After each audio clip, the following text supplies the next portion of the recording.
When we were children, the story of Job was presented as simple. He was a good man, a faithful servant of God, a man who had everything: wealth, family, health, respect. And then suddenly, he lost it all. We were told the lesson was clear: stay faithful, even when life falls apart. But as we grow older, the story becomes heavier, more complicated, more unsettling. Because the book of Job is not just a story about patience. It's a story about suffering, justice, and a cosmic wager that raises uncomfortable questions. The story is found in the book of Job.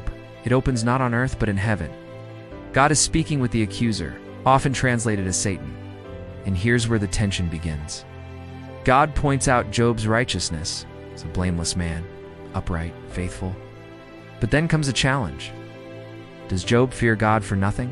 In other words, is Job only faithful because he is blessed? And without Job knowing, a test is set in motion. His wealth is destroyed, servants are killed, his children die. His body is covered in painful sores. All because of a conversation in heaven. Pause there. Job was righteous. Why is he the one chosen to suffer? If God already knows everything, why test him? If this is about proving a point to the accuser, what does that say about divine justice? As children, we were told, Job remained faithful, but as adults, we might ask, at what cost? Imagine losing your children in a single day.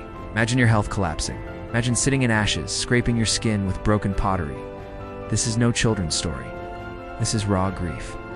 And yet Job does something remarkable. He does not curse God. Instead, he questions. He laments. He demands answers. And perhaps that's the most human part of the story. Job's friends arrive, and at first, they sit with him in silence. 7 days. No words. Just presence. Then they begin to speak.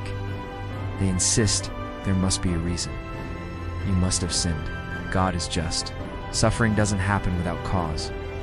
It's a familiar argument, one that still echoes today. If something bad happens, someone must deserve it. But Job insists on his innocence. And here lies one of the deepest contradictions in the narrative. The reader knows Job is innocent. God declares him blameless in the opening chapter. Yet he suffers anyway. So what does that say about the idea that good things happen to good people and bad things happen to the wicked? The book of Job seems to challenge that simplistic formula. For chapter after chapter, Job wrestles with God. He asks questions many of us have whispered in private. Why do the innocent suffer? Why does God seem silent? Why do the wicked prosper while the righteous struggle? These are not small questions. They are universal. Eventually, God answers not with explanations, but with more questions. Where were you when I laid the foundations of the earth? Have you commanded the morning? Do you know the storehouses of the snow? God speaks of creation, of power, of vast cosmic order. But notice something. God never explains why Job suffered. There is no detailed justification. It's no heavenly courtroom replay. Just a reminder of divine magnitude. Some interpret this as humbling wisdom. Humanity cannot grasp divine purposes.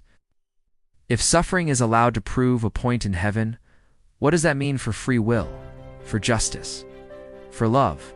And then comes the ending. Job's fortunes are restored. He receives double what he lost. New children are born. His wealth returns. But here's a question that lingers quietly. Can new children replace the ones who died? Does restoration erase grief? Is compensation the same as justice? The text closes with blessing, but the scars of the story remain. Scholars have long debated the nature of Job. Some see it as literal history.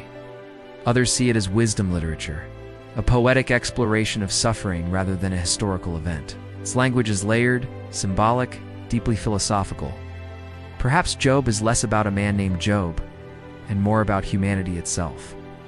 Because at some point in life, most of us sit in ashes. Most of us ask, why? The book of Job refuses to give easy answers. It refuses to promise that faith guarantees protection. It challenges the idea that righteousness equals reward. And maybe that's why it has endured for thousands of years.